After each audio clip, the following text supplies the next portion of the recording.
ብላ አርደህ አወራርደህ ብላ ሲለው አስተምረህ አጥምቀህ አቁርበህ ለእኔ አቅርብልኝ እያላቸው ነበር አሕዛብ። ያቺ በኢዮጴ ራእይ የታየችው ያቺ መጋረጃ ምን ትመስላችኋለች? አሕዛብና ሕዝብ፣ የተገዘሩና ያልተገዘሩ፣ የቀድሞዎቹና አዲሶቹ አብረው ያሉባት መጋረጃ አንዲቷ ቤተ ክርስቲያን ናት፣ ልዩነት የሌለባት። እሷን ነበር ያወረደለት፣ እንዲያየው ያደረገው፣ ያስጎበኘው።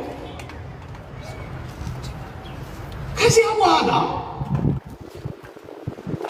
አሕዛብን ማስተማር ሲጀምር አይሁድ መጡና ምን አሉ መሰላችሁ? በማን ስልጣንና በምን ምክንያት ነው አሕዛብን ማስተማር የጀመርከው ይሉታል። ከዛ ቅዱስ ጴጥሮስ ምን አለ? እግዚአብሔር ለእኛ የሰጠውን ጸጋ ለሌሎች ሁሉ ከሰጠ እግዚአብሔርን መከልከል ይችል ዘንድ እኔ ማን ነበርኩ አለ። ከዚያ ምን እንዳለ ታውቃላችሁ?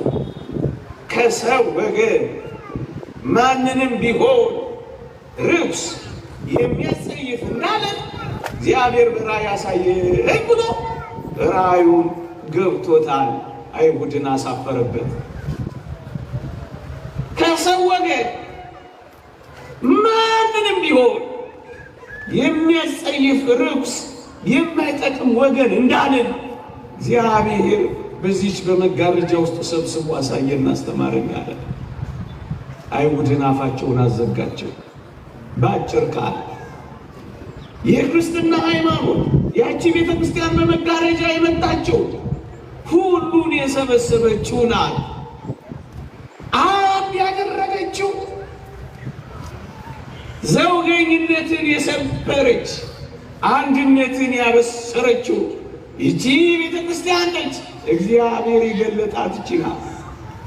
ለዚህ ነው በዚህ ዘመን እኛ ኦርቶዶክሳውያን ስለ አንድነታችን እንጂ ስለ ልዩነታችን ማናወራው ወገኖች።